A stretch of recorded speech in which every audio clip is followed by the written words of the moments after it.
What's up guys, my name is Khan and we're back today with more Gearblocks, and today we're going to check out a new update that came out a few days ago, I believe on the 21st, and then actually a few days after that another update came out which patched a few issues as well as added some new amazing parts. So a while ago in Gearblocks I built this 2-speed shifter card, and if you notice the way this works we can actually take a look, but really simply if we press 1 and 2 we actually slide this series of gears over from left to right, which changes our overall ratio, and this is kind of cool and everything, but not really a great way to do things. And I was kind of waiting for this update because I was super excited about it, and I'm blown away that the dev came out with it already. But this update adds brakes, clutches, clutch gears, and even a centrifugal clutch, which is just amazing. So what that means is now we have dedicated brakes. Now apparently before we could always brake by adjusting the properties of the wheels, which I didn't know. So if we take a look at the wheels, it's got cornering grip, accelerate. Oh, interesting. We could adjust braking grip differently from cornering grip. That is kind of cool.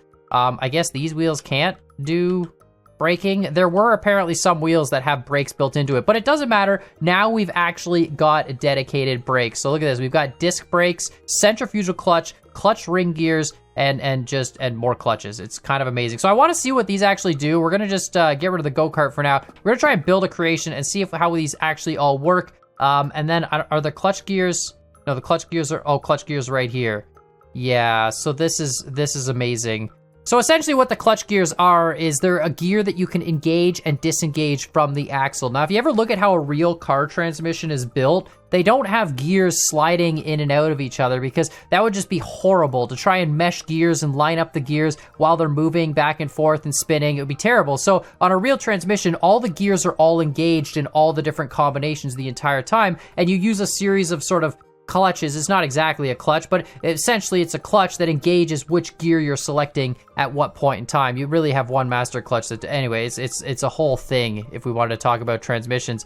But basically, gears in a transmission are engaged, and by using these clutch gears, we should be able to duplicate this same transmission in the same way. So the first thing we're gonna do is we're just gonna set up some stuff. We're gonna build a little bit of something, and then we're gonna try and just, see if we can actually make some clutches and stuff happen and see what we can do with it. And I know I'm gonna have all the people on the internet now complaining about my horrible explanation of how a car transmission works. I understand they're extremely complicated, but the point is we have clutch gears now and it's actually amazing. So we're just gonna build a little bit of a frame here, something like this, and we'll grab this as well, duplicate that, and just sort of, whoops, oh, no, that's not what I want to do. We'll grab this piece and just make it kind of like a, like a little like engine holding majumner. There we go, right? That should stand up, no problem.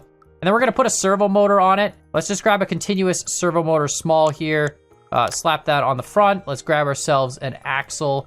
There we go, perfect. Let's jam that in, oh, okay, well, I put this on the wrong side. Doesn't matter. We can put it on this side. Just have the axle go through. That works fine. All right, so we'll set this to be T and G, and then we'll have it at max RPM 30.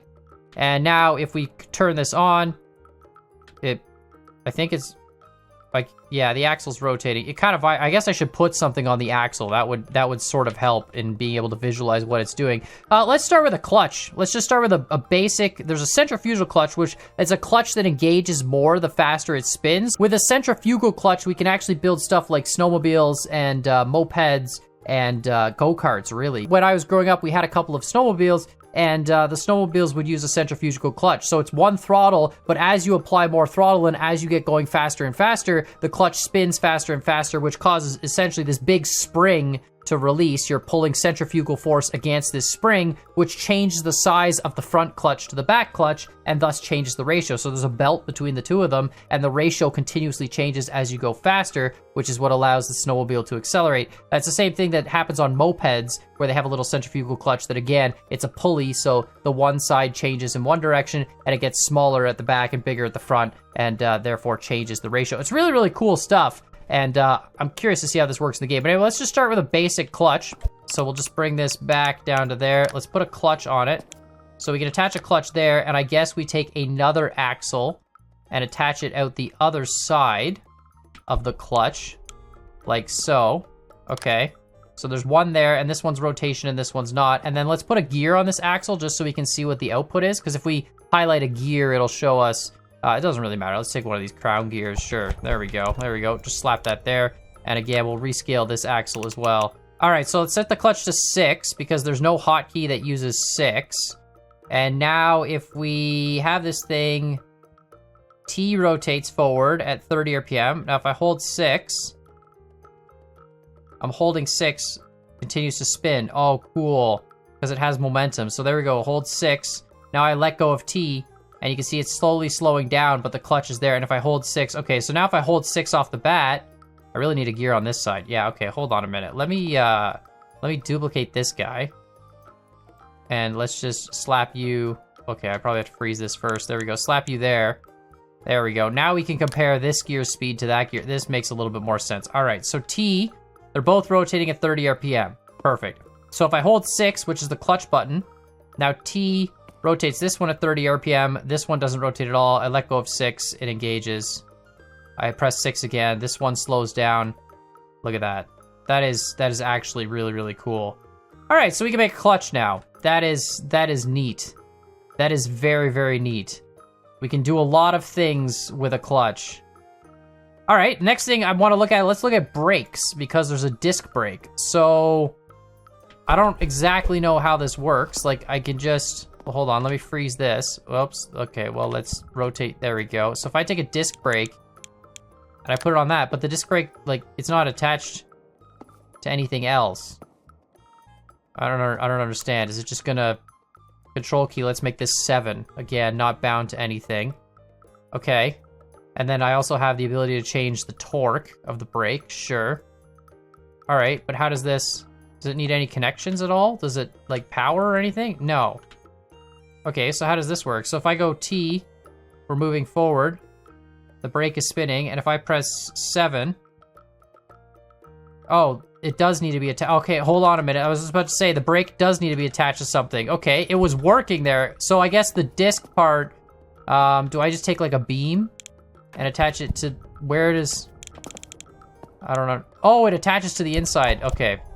So now if we press T, we're rotating. If I press 7, the brake, oh my God, the brake kills it. The clutch doesn't have the power. Interesting. It like, this is grinding the clutch down. But yeah, if I press 7 while holding T, the brake is stronger than the clutch. Can I adjust peak torque? Oh, 1500. There we go. So now if the clutch is more powerful than the brake, will it transmit the power through? Wait, I guess what's this thing's peak torque? Let's make you 2000. Okay, so this is more powerful than the brake. So now if I go T and the brake, oh, look at that. That's neat.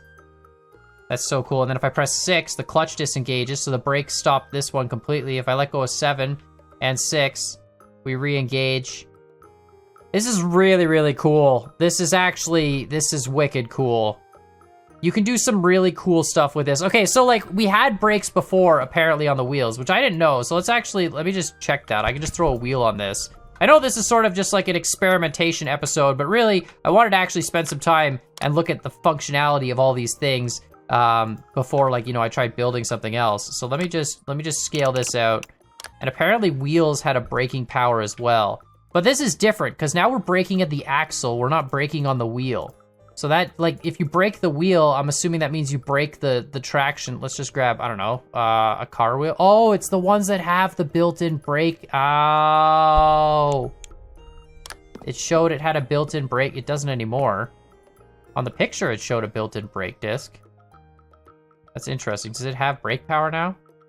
It does. Show brake. If enabled. Yeah, I have it enabled. There's no brake anymore. Interesting. Maybe the braking update removed the brakes. Yeah, wheel brake. No, it's still got a function key for it. So we could brake at the wheel still. Oh, only if I put a function key for it, it shows the brake. Oh, that's so neat. Okay, so we could have done, wait, does that have to be, that probably doesn't have to be mounted to anything, does it? I've never used a wheel brake before. So T spins. Our wheel is doing 30 RPM. I think I pressed, was it 8? 8 is the wheel brake key. Make that 2500 torque. I gotta turn it on, don't I? I should, yeah, there we go. Hold 8, there we go. Now if I hold, oh, it brakes the whole axle. Well, that's interesting. I don't really quite understand physically how that works. But yeah, that wheel can stop the whole axle with its brake. It's kind of cool. This brake, I think, is much cooler. This allows us to make like proper braking systems, whereas this brake is sort of like, it's not, you can see the disc isn't, you know, the disc is floating, but the caliper is not actually mounted to anything. Whereas this one, you'd have to mount your calipers. Anyway, cool stuff. This is a really cool setup. I'm blown away by this setup. This is actually quite neat. So I'm gonna save this real quick. Now that we've saved this, I'm gonna just delete some of the parts. So we're gonna clear that off, we're gonna clear that off, we're gonna clear that off.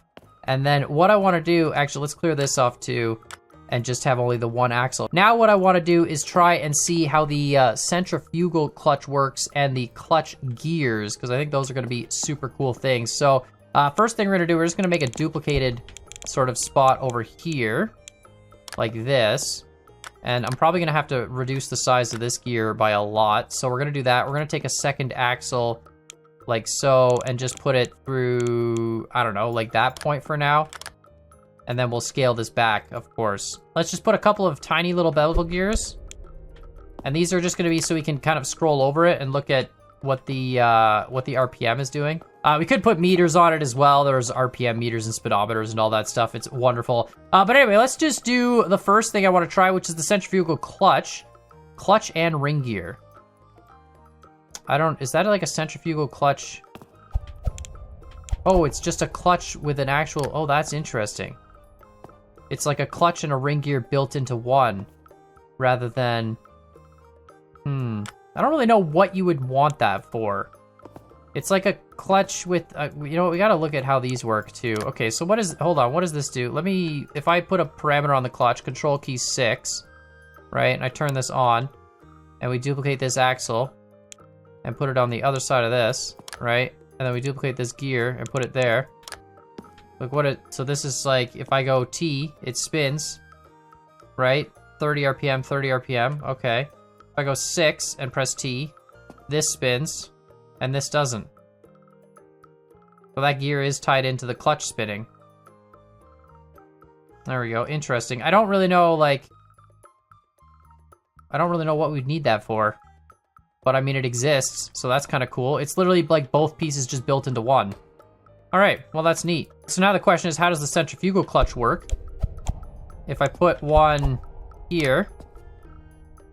Okay. Interesting. Does it like only engage? It probably only engages. I think this is a little bit different from the centrifugal clutches I was talking about earlier. The ones I was talking about earlier were sort of clutches that engage based on, like, they change, it's like a big pulley, and it changes the pulley diameter based on how fast you're going. And it does it with two sort of cambered plates, so as they push closer together, the belt has to move up and down and change the diameter of the pulley. That's the centrifugal clutch I was thinking of. I think this one's a little bit different. I don't really know. I guess I can attach a gear to the outside of that. Okay, so, well, how does this one work? Disengaged at RPM 500, peak torque 550, engaged at RPM. Okay, so let's disengage. Oh god, this has to be so slow. All right, so engages at RPM 200, disengages at 100. Let's see what that does. So now if I take this one and I crank this up to, let's say, 190 RPM. Let's go to 190, right? So this should never engage because it's set to 200. I think. Is that how this is gonna work? I don't know. Let's find out. If I press T, 190 RPM, 190 RPM. Wait, engages. I don't understand. RPM at which clutch is, RPM at which clutch is fully engaged. Ew. So if I go to 2000, and I crank this up to 190,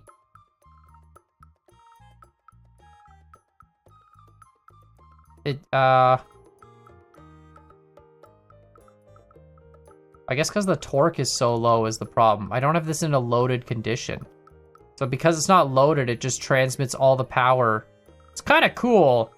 It's sort of like an automatic clutch. Not exactly the centrifugal I was thinking of. The one I was thinking of it's really cool. I would encourage you guys to look it up. It's like two pulleys, and the pulleys basically change size as you go. So the gear ratio between the two pulleys changes. So one contracts in the faster it spins, and the other goes out the faster it spins with these like cambered plates. And the belt is like one of those, trapezoidal shaped rubber belts that transmits the power between the two pulleys as they're changing size. It's a really cool system, and Maybe at some point in time we'll see that in Gearblocks as well. I don't really know what to use the centrifugal clutch for. I mean, it's gotta be, I gotta load it. Like, I've gotta load the other side of it, obviously, for it to do anything useful. Because right now it's just got, like, really no torque. Peak torque, like, 100. Yeah, it's because there's no load. Like, it just ramps this up, no problem. It's kind of interesting, though. You could use it to smooth out the curve of your motor, right? Your motor engages and disengages, but you can see this ramps up and ramps down. And then if you put a brake on that axle, now you're controlling it with the brakes and the motor speed. So your motor's just like... I mean, it's interesting. I'm curious to see what you guys think in the comments down below. What you think we could use a centrifugal clutch for. Not my interpretation of what it was going to be, but still actually a pretty cool part. So I'm not exactly sure what we're going to use it for, but I feel like there's going to be something. All right, the final thing we want to look at is clutch gears. So let's grab ourselves a couple of them. All right, so we're going to take a clutch gear 3. There we go, and we're going to mesh that with a clutch gear 1. Although, actually, we don't need clutch gears on both sides. We only need it on the one side. So a clutch gear 3 and a clutch gear 1 on this side, and then on the other side, we're going to go a spur gear 1, like that, which meshes with that gear, and a spur gear 3, which meshes with that clutch gear. Right? So both of these gears are all meshed all the time, but we can disengage these two clutches. So now if I grab this clutch gear, control key, let's say 6, this is going to be the interesting part, is how to set this up in a transmission where you've got, because you're going to have toggles and stuff, right? You don't want to be holding 6 the whole time to shift. So we're going to have to do some clever control systems and think about that to do this. But let's just see if this works. Let's gauge this one as 7. All right. And let's just grab this and drop you back down to 30 RPM and unfreeze it. So now if we press T, this one spins at 30, this one doesn't spin at all. This is a 8-tooth to 24, so this should get a 3 times reduction if we press 6. Oh, I gotta turn these on. That would make sense. So we press 6, 3 times reduction, goes to 10. And you can see because this clutch isn't engaged, this gear spins at a different speed from this axle. It's spinning relative to this ratio. Oh, it's really slow. It's 3 RPM. It gets a reduction twice. Oh, I accidentally picked that up. This is kind of wicked cool. This is really building transmission stuff now. So now if we let go of 6, this one stops spinning. It'll slow down eventually. It's our drive axle. We could have a brake on that to slow it down. Now if we press 7, we engage the bigger clutch, and now we're doing 90 RPM with a 3 times enhancement. Oh my god, this is awesome. And then 6, back to super slow. 7, super fast. 6, slow. 7, fast. Oh boy. All right, now, of course, the million-dollar question is, what if you press 6 and 7 at the same time? Okay, the system just explodes. It goes down to 1 RPM. It doesn't really know what... I guess it would depend on which of these clutches is more powerful. This one's 2100 peak torque. And this one's 2100. Oh, but then because the smaller one's got a better... No, the bigger one would be the one that dominates. It should, right? I don't really know. Don't press both at the same time. You would think that the bigger one... If they had the same peak clutch torque, the bigger one would win the fight, right? Because it's got a larger radius to the inside center, so if the torque is applied from a larger radius, it should win the fight, because it's got more... But this is the drive? I don't know. I don't really care, to be honest. There's 7, 6... Yeah, you basically just can't... Okay, so now hold on. What happens if we set this to toggle? Keys toggle activation, like that, and this one toggle, right? So now if I press 6... It's engaged, and if I tap 7, and if I tap 6 again, and I tap 7 again, neither's engaged. Yeah, it's going to be interesting. Figuring out the controls for a proper transmission, I think, is going to be the hardest part, but these clutch gears are amazing. Like, this is really transmission stuff now. Now we can make a super compact transmission. You want to make, you want to add another gear to it. Hold on. We just take this bar, we just scale it out more, right? And we can do the same with this bar. Scale it out more. And now we grab another clutch gear. Let's say a 2 times clutch gear. And we put it on that, and let's, set, whoops, no, not lock you to the axle. Let's set you to 9, right? Set you to toggle as well, no big deal. And just unlock, it doesn't really matter if it's locked to the axle, to be honest. And we grab another spur gear, just a 2. Look at that. And there we go, now we have another gear. Now it's a 3-speed transmission in, like, no space at all. Full speed ahead, press 9. Oh, gotta power it first. Press 9, there we go. That's 1 speed. We press 7, that's another speed. And we press 6, and that's another speed. This is ridiculously cool. Meanwhile, all the gears in here are spinning at different speeds because of, you know, all the different... This is ridiculous. Controlling it is going to be tough. Controlling it is definitely going to be tough because you're going to have to remember which buttons you've pressed. Like, okay, hold on. 9 is engaged, so we're 30 to 30. 7 is 90 to 30.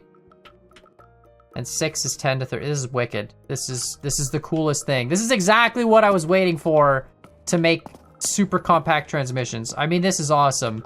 This is amazing. You could just keep going. As many gear, as long as the bars are the same distance. We might have to do some stuff if we're dealing with other ratios because of the size between the gears, but this is actually ridiculous. Now, the question is, are there clutch pulleys as well?